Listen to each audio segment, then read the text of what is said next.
attack, which happened at 8:46 in the morning. All right, let's hear you now. You hear me better? Oh, Testing, wonderful. testing. Plenty better. Yeah. Oh, good. Fantastic. Thank you, David. Sure, not a problem. I had to pull you out the feed you were wondering, you know. You got up to get your headphones. We were hoping you were fully dressed, you know. We didn't Of course I was. You know we that. didn't want to give them any extra ratings this morning. No. All right, thanks for joining us. Of course, David West is the director of the Police Complaints Authority. Mm-hmm. So I saw recently that you made some comments on the issue of police body cams, TTPS body cams, and you were encouraging, you were advocating for more consistent use of body cams. What has your data from the PCA side told you about the issues that would have come to your attention, the reports that would have come to your attention, and how often police were wearing body cams? Okay, the police, for the fatal police shootings thus far that we have investigated, we have not received any body cam footage from the police service. However, there were instances where there were non-fatal shootings and the police were wearing body cameras. However, for some reason, we did not obtain the footage because the footage was lost when in translation. So the short answer is, Paul, that we've had no body cam footage from the police service. Put a full stop, comma there. You have not received footage from fatal encounters involving police. Correct. At all. At all. And for the ones that are non-fatal, where there was body cam footage, the footage was lost. What does that mean? Well, in one matter, for example, they said the footage, the officer didn't turn on the camera. He had it on, but it wasn't turned on. And in another instance, it had fallen in some mud. And we didn't get the footage. I didn't mean to laugh, eh? I didn't. My apologies for laughing. My goodness. The camera fell into mud, and so the footage was not available. Yes. Have you had conversations with the Commissioner of Police about, or the DCP probably in charge of operations regarding these developments? Because the police leadership is on record as saying that their policy indicates that, particularly in high stakes encounters, body cam, the wearing of body cam and the use of body cams, which police have been trained in, is standard operating procedure. No, we haven't had discussions. I've written letters on advice via under the Act. We could issue advice to the Commissioner of Police. I've done that. I've had other discussions with other officers regarding body-worn cameras, informally, and formally, but I have not spoken with the Commissioner directly on the issue of the body-worn cameras. I saw Mr. Benjamin said, in an interview that they will make a better effort in wearing the body cameras. I am informed that they have ordered about 3,000 body cameras, and that should be rolled out sometime in September, October, and later on next year. So I am waiting patiently to see what happens with this when this first batch of body cameras is rolled out. I hope that with all the publicity surrounding the issue of body cameras now, the police will do the right thing and they would wear the body cameras on these investigations, and especially when it may or may not involve a police-involved shooting. For example, when they're going on a search warrant to search for arms and ammunition, for example, or when the task force is going on a operation. operation. When I heard you say that Justin, about the body cam fell into the mud, and that you've written to the Commissioner and you haven't received responses, I'm actually taking deep breaths to maintain my composure, to be very honest. My reaction is actually one of a little anger because of the gravity of the situation, because it's almost like, you don't need to answer this. It's almost, I get the impression that the police service is taking us for fools. And you don't have to concur, but that's the impression I get when I hear this from someone like you in your position, who have the constitutional remit to get information, data, and cooperation from the police service to investigate police conduct. Well, let me ask David, Paul, what was your reaction when that was told to you, Mr. West? Well, you know, in this job, you're given a lot of red herrings, all right? And so what I did is that we just wrote the commissioner on the file stating that this happened and this was said, and please talk to your officers or make sure it doesn't happen again. I don't know how. Let me move on from this. How cooperative have you ever received body cam footage from the police at all? No body cam footage. Never. In the history of your tenure as director of the Police Complaints Authority in investigating allegations of police misconduct, substantiated or not, you have never received body cam footage from the Trinity Tobago Police Service? As far as I know, looking through the files, we have never had body cam footage. We've had camera footage from cell phones, CCTV footage, etc., but never a body-worn camera issued to the TTPS. How disturbing is that to you, given the police position on the use of body cams, the police having invested taxpayers' dollars in body cams that they now have in their position, the police investing time in training in the use of body cams, the police ordering 3,000 more body cams, the Minister of National Security on record is saying, as far as he's been told, body cam use is part of standard operating procedure. The police leadership saying police body cam use is part of standard operating procedure. But you, as the director of the PCA, are now able to say, hopefully uncontrovertibly, that you have never received footage from the police service in investigating these issues. Yeah, that is correct, Paul. We have not received video footage, body cam footage. Let me ask this question then, Mr. West. Are you aware, were you ever made aware in any of the investigations that have come before you that there was in fact body cam footage but was not provided outside of the camera that fell in the mud and the ones that were lost in charge?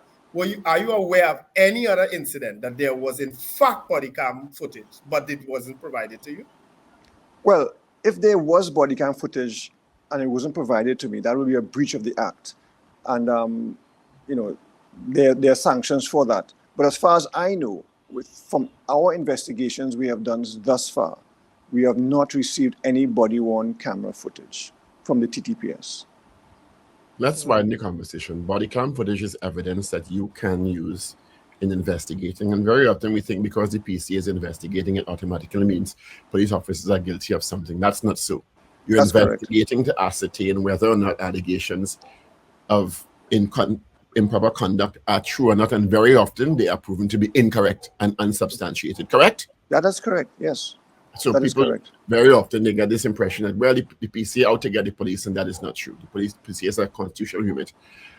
Do you, given that you have not received body cam footage, do you get a sense that you have access to or have received other forms of evidence in your investigation of issues that come to your attention or are reported to you? Yes, we do get evidence, other forms of evidence. We get the station diary extracts, we get the forensic evidence, we get all the other evidence, Paul, that we request and that we know of. Okay? And how we do know that is because sometimes we audit the police file. So we see the types of evidence that the police can get from when we order the file. For example, we get E99 calls. When there's a call out, we can get that. We know the vehicles that were used. We know the officers involved. So we do get detailed reports from the police, which I'm thankful for. But when we're talking about the body-worn camera footage, we do not get that footage. We get all the other evidence, but for some reason, the body-worn camera footage is non-existent. Have you ever received dash cam footage? No. Or in some of the cars, they have an overhead camera. Have you ever received footage from those? Not as far as I'm aware, no. So video footage has not formed part of the evidence that has been provided by the Trinidad and Tobago Police Service to the Police Complaints Authority. Yes. Do you have cause to interact with the Police Service Commission on any, for any reason? The commissioner or commission? Commission. Yes, I do interact with the Police Service Commission, yes. Because the Police Service Commission evaluates the performance of the commissioner and or the deputy commissioners, correct? That's correct, yes. Does the issue of that level of accountability ever come up in those conversations? I'm not expecting you to divulge confidential conversations, but as part of their assessment, has that been asked of you? Okay, to answer that question, I don't want the, for reasons of confidentiality, we are asked, PCA is given a form to evaluate the commissioner and deputy commissioner, and I won't go into details about what is on and what is not on the form. And I'm assuming that's a constitutional remit. Well, yes. Form. It is. Well, it's from the Police Service Commission. Okay. This PCA publishes annual reports on Yes. on reports and investigations regarding the TTPS in general. Would you say that you are seeing more reports of that you have to investigate? And if you could give us a sense of the trends that you're seeing regarding your 21, 22, 23, 24 reports versus what comes out of the investigations regarding police issues and misconduct. Is there an improvement because of the oversight mechanism in terms of what you can see? Or are there areas that you think that there needs to be improvement? I know you provide recommendations also. Well, there are always areas of improvement.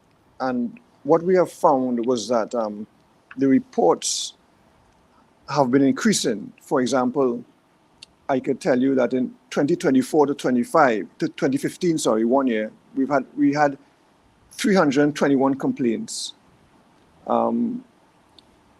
Then in 2017 to 2018, we had 420 complaints. And then it peaked in 2022-23 when we had 713 complaints.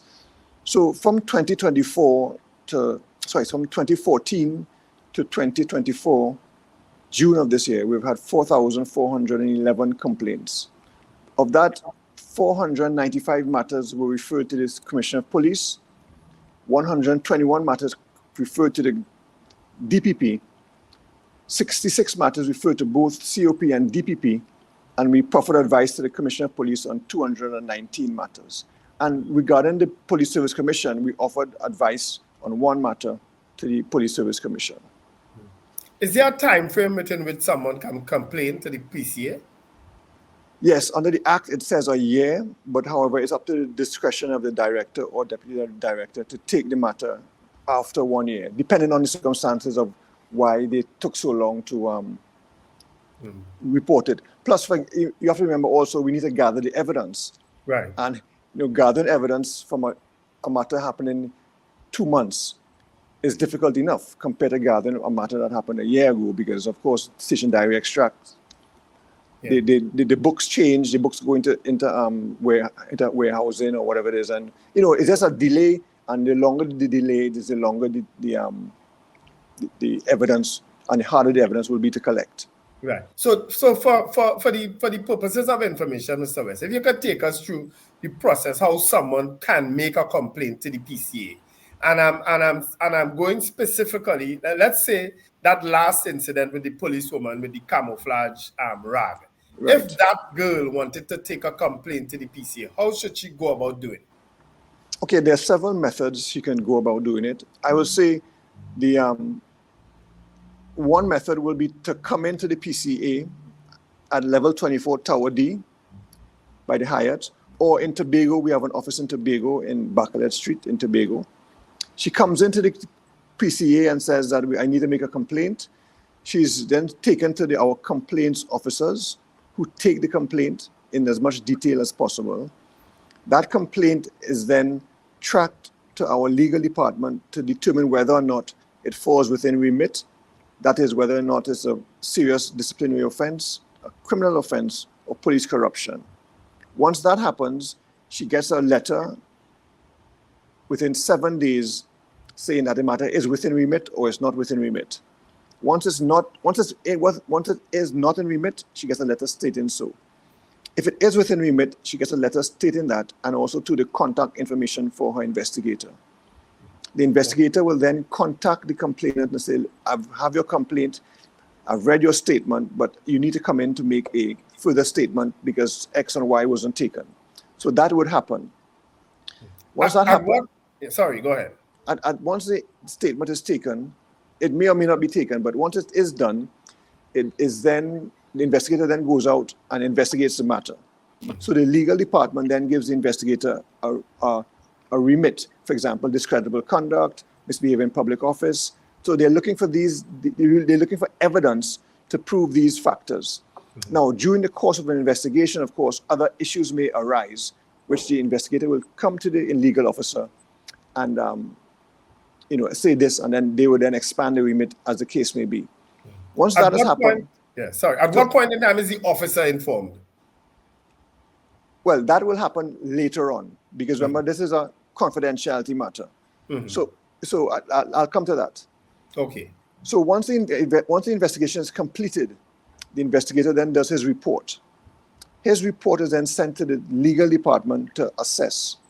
So the legal department then assesses whether or not the evidence gathered and the statements gathered are sufficient to justify the remit offenses outlined.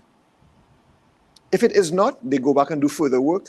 If it is, the legal department then does a memo to the director or the deputy director. And that memo outlines the evidence, everything that will be done to show that there is a case to answer or there's not a case to answer. We would then look at the remit. We will go through the file from the complainant's first statement to when it's arrived at our desk, and we would decide whether or not to make a referral or not. Okay. Now, if we make a referral, well, before we make the referral, and we have evidence at the point in time to issue what we call a defaulter letter to the commission, to the officer, we would then issue a defaulter letter saying, listen, this has happened. This is the evidence. Of course, in the letter, you've given your constitutional right to remain silent, which they can. Do you want to say anything about it? And at that point, the officer is alerted to a complaint has been made against him. And he can or cannot, he may or may not issue a statement to us. If he doesn't, well, we go on the evidence we have and make a referral. If he does make a statement and it's a plausible statement, well, then we don't make the referral. Okay. Now, among the recommendations in the last report that I had sight of, there are disciplinary issues, there are misbehavior in public office, there's discreditable conduct, and in some instances, there are recommendations for the DPP to look at the file for consideration for criminal charges. Would that be correct? That's correct. How have any of the recommendations been acted upon in the last 2 years, 3 years? Yes, the DPP has issued. They have been investigated. The DPP has agreed with our findings and has gone on to what he does, and he goes on to issue the complaint to the Commissioner of Police. This is a matter worth investigating, and then our file is handed over to an investigator to look at the matter. Now, many times, of course, in fatal police shootings, for example, the police are also doing an investigation. But of course, we would have their file because we are allowed to ask for their police investigation files. So we would have their file, and their file will form part of the evidence that we will be using. So in theory, it should be really the police, our PCA file should be handed over to the PCA, the police investigator, to move forward. And just because we may have some statements that he doesn't have, etc. And then it should be, whether or not the police officer is satisfied that there's enough charges, there's enough evidence to issue a charge. He would then go back to the DPP and say, DPP, listen, we have this X, Y, and Z. What do we do? And the DPP will say, yes, go ahead and charge, or no, there's not enough evidence. Don't go ahead and charge. How close to the Professional Standards Bureau? Do how closely? Sorry, Paul. You work with the Professional Standards Bureau. Oh, if at very all. closely, very closely. You know, I work closely with all of the units and departments within the police service, Homicide Bureau, Fraud Squad. You know, I have contacts with the other officers that, you know, I call. So, you know, many times I can call an officer and get information based on an investigation. And so I have a very good relationship with the police service. So you don't encounter the blue wall of silence? It happens because what happens is that the officers that, you know, we have grown accustomed to have transferred, moved on, and new officers come in. And there is the initial blue wall of silence. But once we discuss with them what we are doing or what we want to do and how is, you know, we go about doing it, they understand that, as Paula said earlier, we are not out to get them, out to prosecute them. We are out to find the truth. We are doing an independent civilian investigation. And wherever the truth, you know, because we have closed many files. We have closed a lot of files, all right, because of insufficient evidence. We found the complainant has, you know, lost his or her number. And there's just not the evidence there. I mean, they may have thought that there was the evidence and we have investigated the matter, but the evidence does not reach that standard of a referral to the COP or DPP. So it is a just and independent investigation. David, how involved is the PCA at the level of the Police Training Academy? And is the remit of the PCA part of the curriculum of police officers being trained? Thanks for that question, Richard. Yes, we are involved with the training. Every batch that comes out, before or after they either when they now come in or sometime during their training, the PCA comes in and gives a discussion to the police, to the trainees. Okay. And I also, before that, I was also asked to do a discussion on ethics with the with senior officers also as part of their training also. So Mr. Simon Alexis, the provost for the academy, I knew him, you know, I know him very well, and he has encouraged that, and you know, so I look forward to continuing with the education with the TTPS. And that lecture, let me tell you, was very enlightening and very well received. And I you know, it was about 2 hours and it felt like about 5 minutes because the engagement with the officers and what they said and to me and the interaction was beautiful. And I really, really enjoyed that. You know, I get a lot of criticism that, you know, we're out to get the police, or I say things on, but the police, I believe that the majority of police officers understand what I want to do and what PCA is about. However, there are some officers there that just cannot get over the fact that a civilian has certain powers that can compel the police to do something. And that has to change, okay? And that is what we're trying to work on, because the police must understand that they're not a law unto themselves and that they have there's a independent civilian body established by an act of parliament that allows them to get certain information when they are doing an investigation, a legitimate investigation. How much legal remit do you have to procure evidence from sources outside of the police service? For example, if there's an incident on Independence Square and there's CCTV cameras. Any public body, we can get evidence from any public body. Have you gotten evidence from public bodies when for example, video evidence? Can you Yes. ask or demand or legally require a private enterprise or a public body to supply evidence, including video footage? Yes, and we have done that before in the past, and let me tell you, they are very willing to assist the PCA in their investigation. Once we show them the proper, the letter we issue, the standard letter we issue, and they cite in the act, and it goes to their legal department, they understand that what we're doing is legitimate and it is for the good of the country.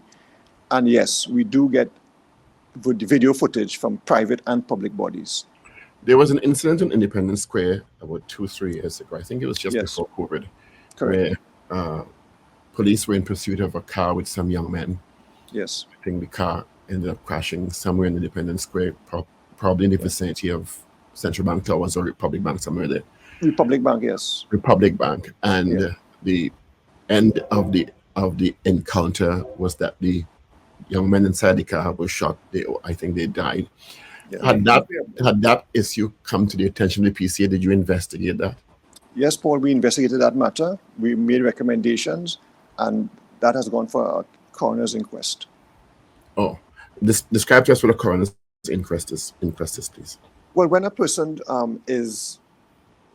dies and they're not sure of how the person has died, it goes for a coroner's inquest before a coroner, which is really a magistrate, to hear the evidence to determine whether or not the death was lawful or unlawful.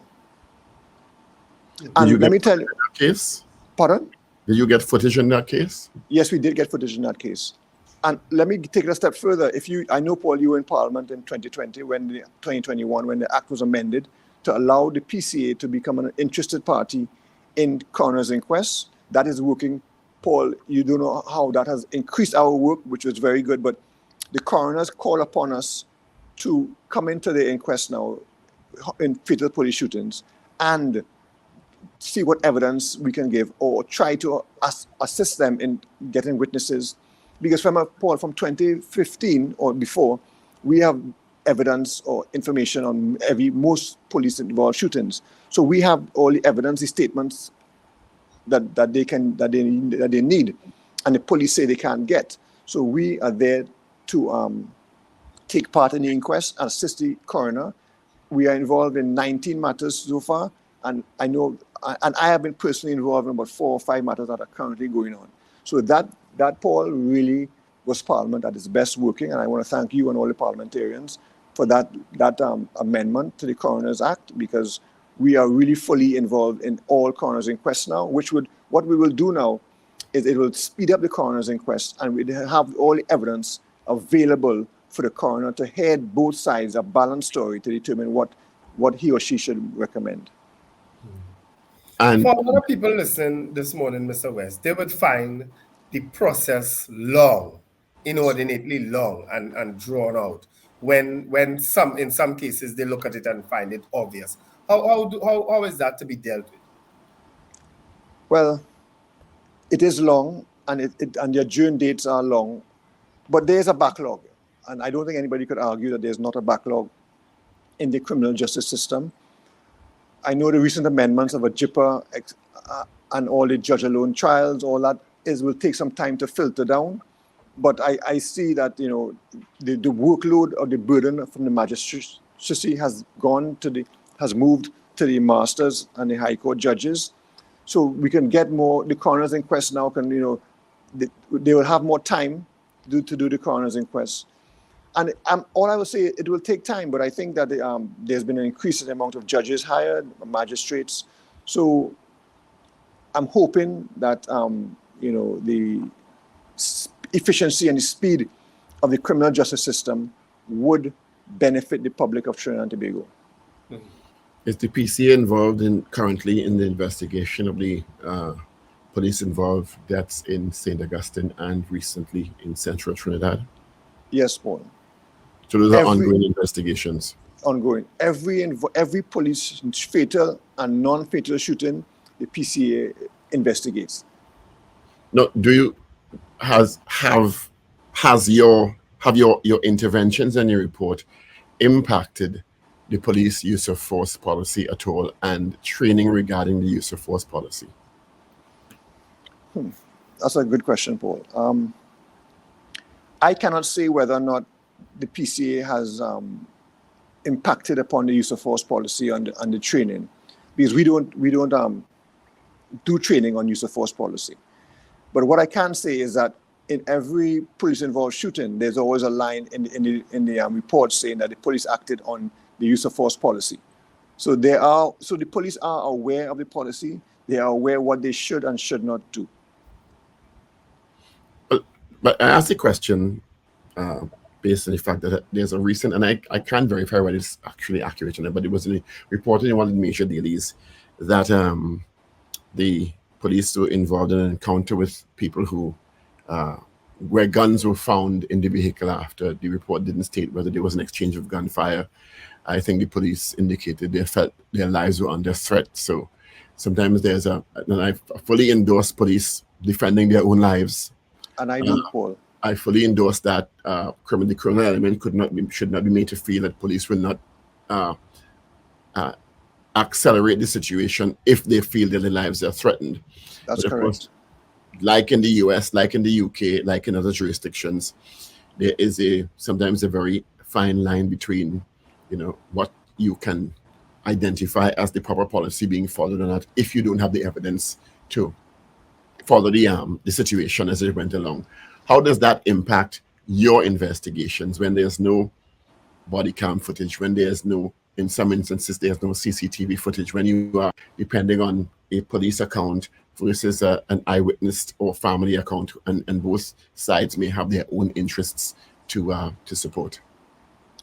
Well, what we do is we try to get the civilian side of the version of events. If it was a fatal police shooting, for example, we try to get the independent, this footage if it is available, and we get the police reports, and we evaluate them. Of course, what is important is the forensic evidence in terms of the post-mortem report, where we can see how many bullets were fired, the angle of the bullets, whether or not he shot in his back or his front.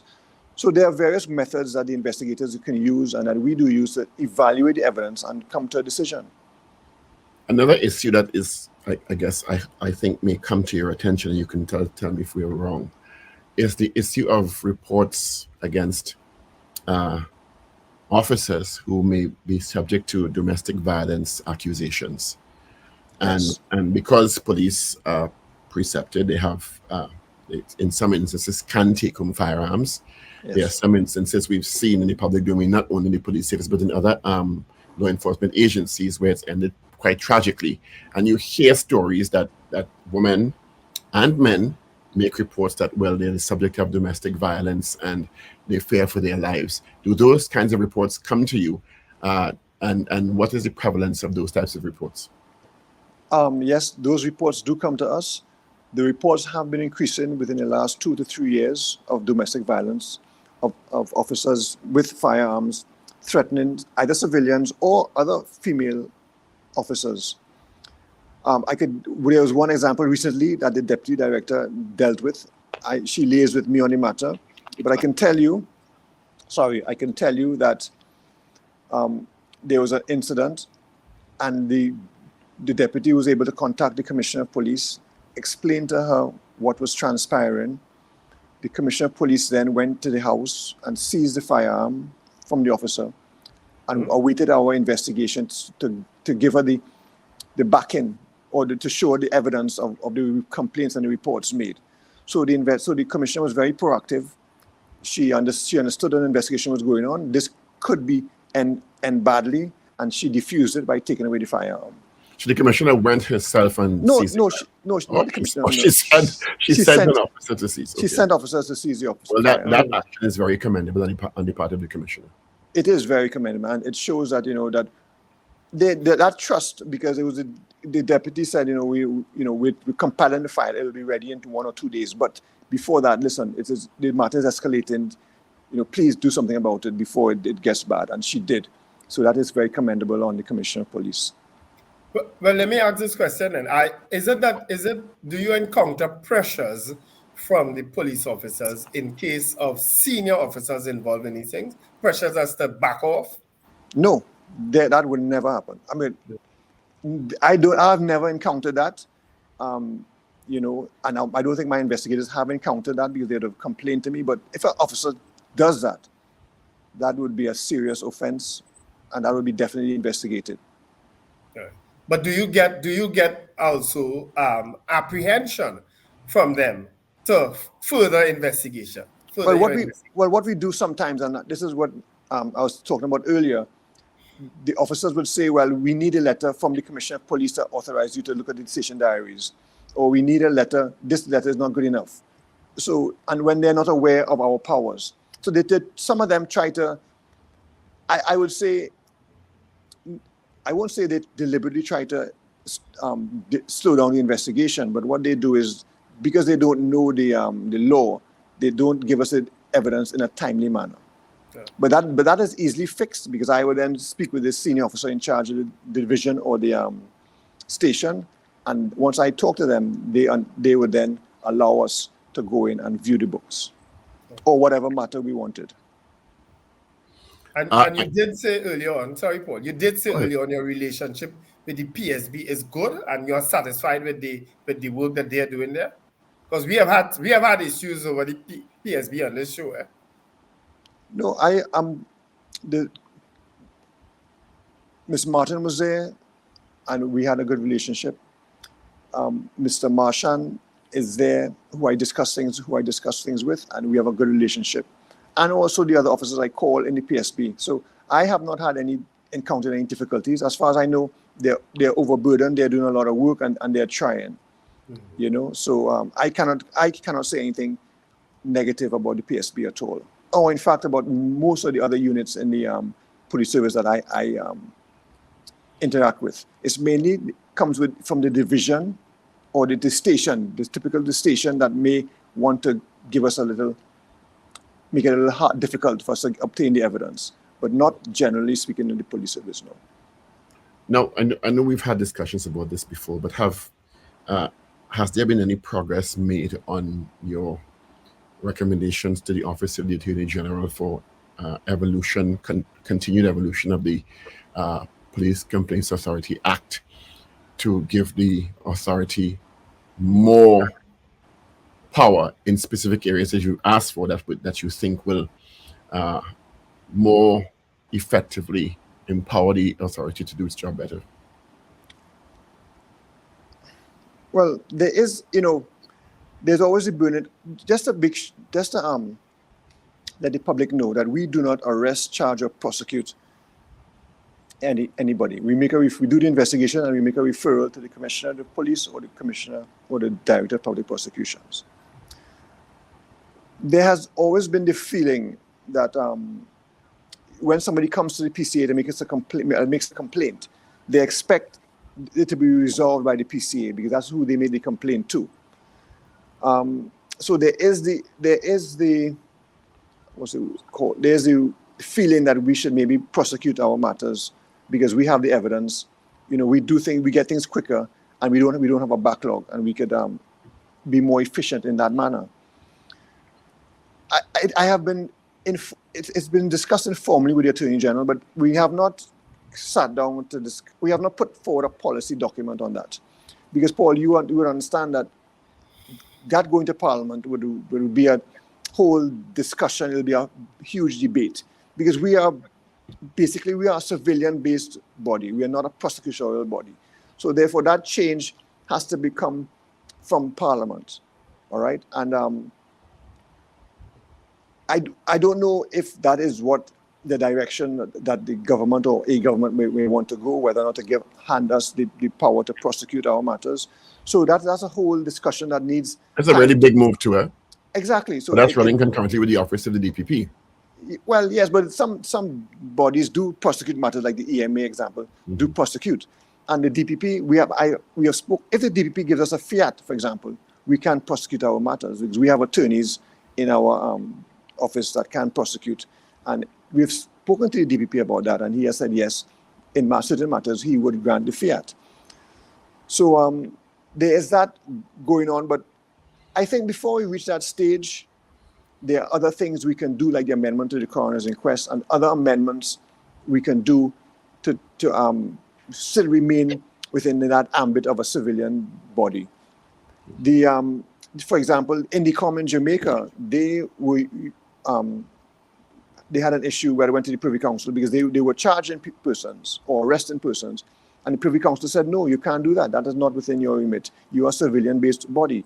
So we want to make sure that if we do put in the policy, we have the correct, proper research, and everything, all that is done properly before we could move forward to put it to any Attorney General. Anything else you want to add before we close, David West? Yeah, but we're having a outreach coming up on the 17th of September at City Hall, Port of Spain City Hall, and then I guess later on the 26th in San Fernando.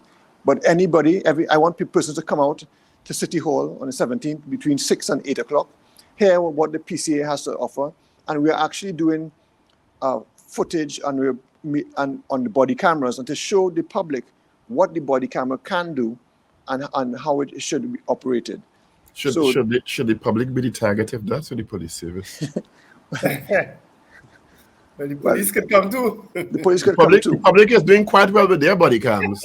Yes, but I know, but we want the public to come and to give them a better idea, to make sure that to know, understand, and hear what we can do, and what we can and cannot do.